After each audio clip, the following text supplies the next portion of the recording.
Hey everybody, welcome back to the channel. According to the thumbnail, you know why we're here. And before we get into it, I just want to say we've got 1,600 subscribers, and that is awesome.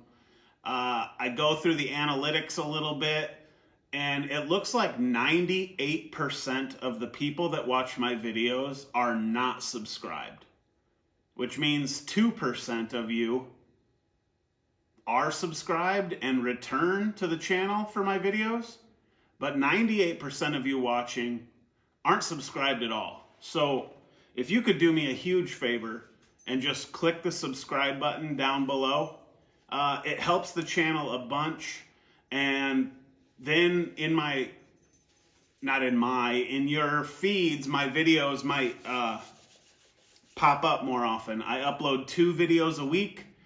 Typically, I do a video on Friday that carries through the weekend, and I do a video on Monday that carries through the work week. And that's kind of how I do it. I work full-time. RC is a hobby of mine. I like editing video and making videos, so this is just something that I do in my spare time. I enjoy doing it. 2 videos a week is perfect for me. But yeah, if you could do me a favor, hit the like button if you like the video. If you don't like the video, then certainly don't. And if you want to subscribe to the channel, please do. It helps a ton, and you won't miss out on anything that I'm doing. So enough with all that. Let's get to why we're here.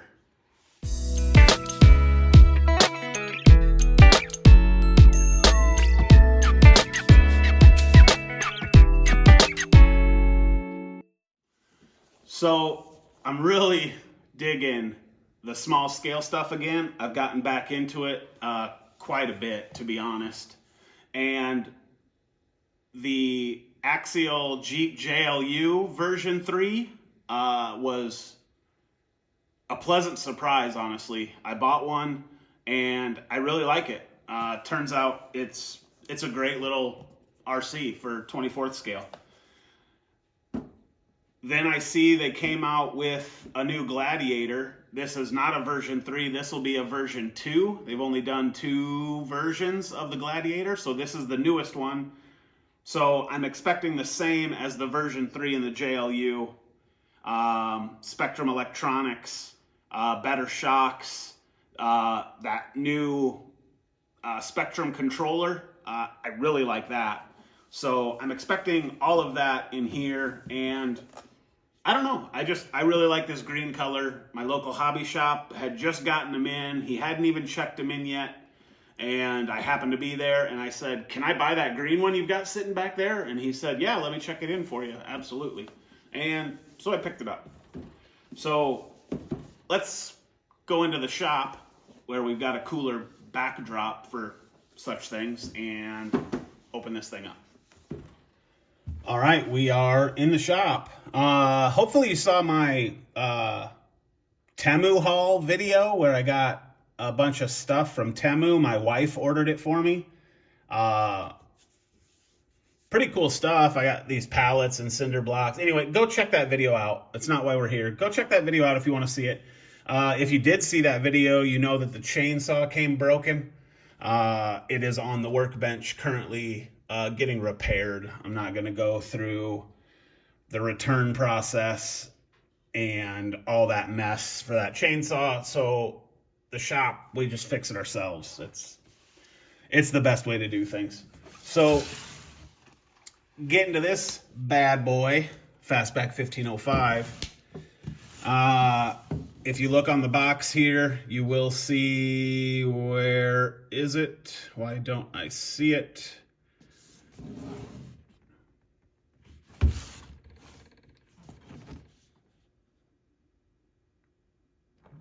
Right here, V2 for the model number. So AX1 quadruple 05 V2. That's how you know you're getting the version 2. Also, the green, the white, and the black are the color options for the V2. So if you're in your hobby shop and they've got a bunch of V1s and V2s sitting around, if you're wanting the V2, make sure you get the V2. I'd hate to have you buy one and get it home and realize that you purchased and opened a version 1. because they really, in my opinion, they're significant enough changes. It's worth getting the new version.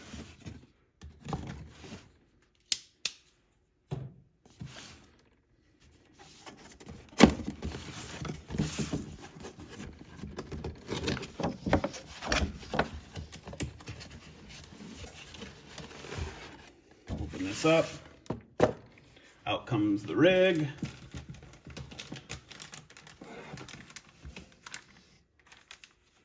You get batteries for the transmitter, which is awesome. It looks like you get a body post mount. Oh, I didn't even realize that. Was that the same on the V1? I've got a body post mount for the hood. This doesn't have a hole in the hood. I wonder if it's a Velcro setup. Bind plug, preload spacers, blah, blah, blah. Come on out of here. Okay. Whenever you're ready.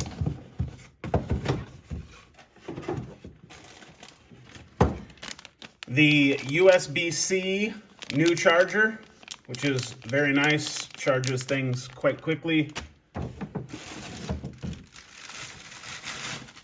And of course, the SLT2 Spectrum radio. One-handed driving, super nice, and quite comfortable. Again, they could have made this flat. That's not okay. Like, the bottom should be flat. Whatever. Set it like that, I guess. That's why it's got these two little nubs. I like to set my transmitters like that. Just habit. Anyway, moving on. I'm not going to get bent out of shape about stuff we have no control over, right? Snip. And the truck is out. So, first of all, I got to look.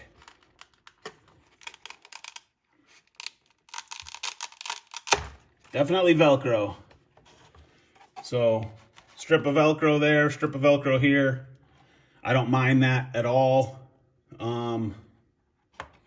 Looks so much better than having that hole in the hood. Looks like we got some traction boards, a rooftop tent. Looks like we got a shovel and a jack in there. Another shovel and something else. Those might all have to come out and get painted. I like a little more detail in my stuff. But rooftop tent's cool. So, yeah, nice looking Jeep. Again, you can tell the oil-filled shocks.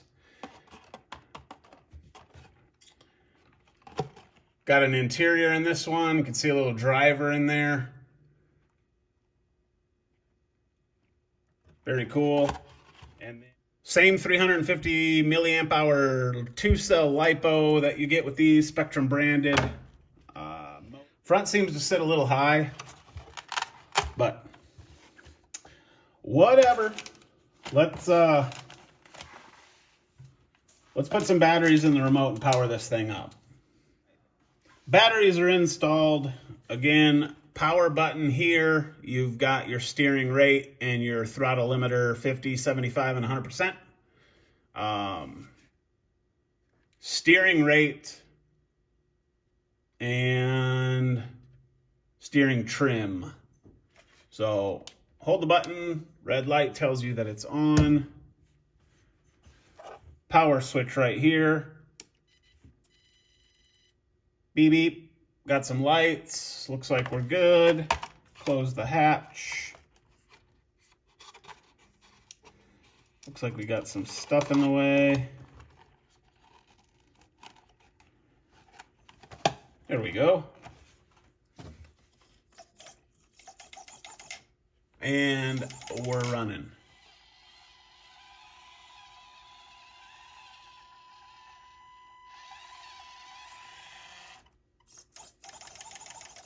Not a bad servo, like I said before. As soon as you start throwing a bunch of metal links and metal drive shafts and metal axles and metal wheels and all the jazz that you do to add weight to these things, that's when the stock servo becomes no bueno, if you will. I do feel like the front sits a little high. What if we take these preload spacers out of the front? Whoa.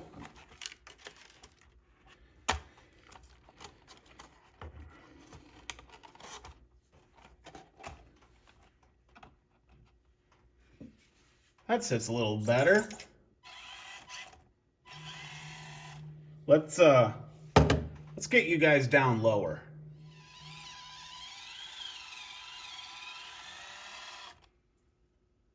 Yeah, that's a lot better. That front's definitely sitting lower. I don't like trucks with Cali lean, so we delete Cali lean whenever possible.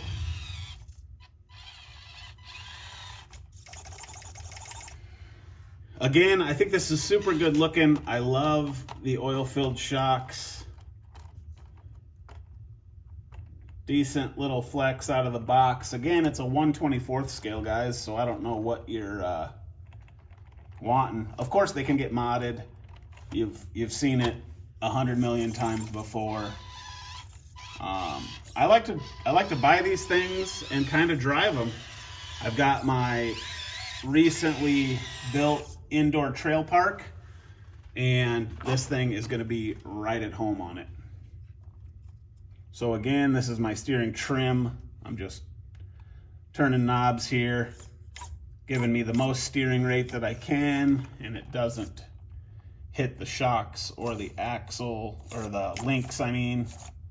So that's good, I like that. And then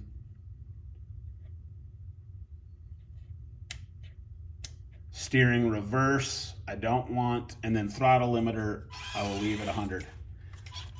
I do like the new colors. I think this green looks great. I like the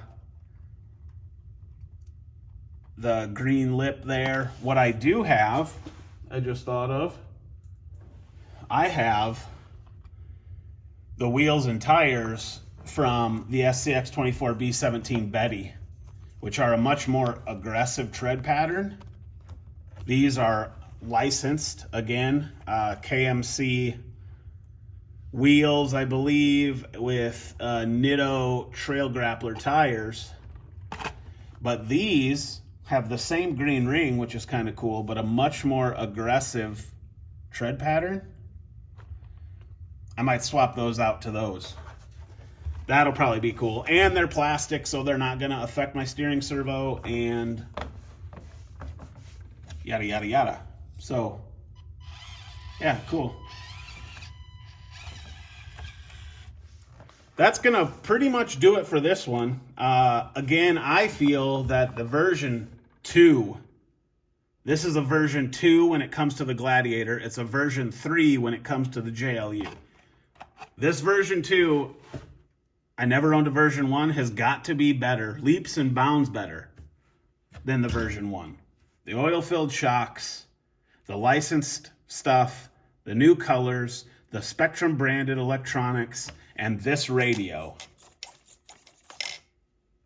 makes it so much better. So much better. So that's going to do it for this one. Thanks for watching. I really appreciate it. And we will see you next time.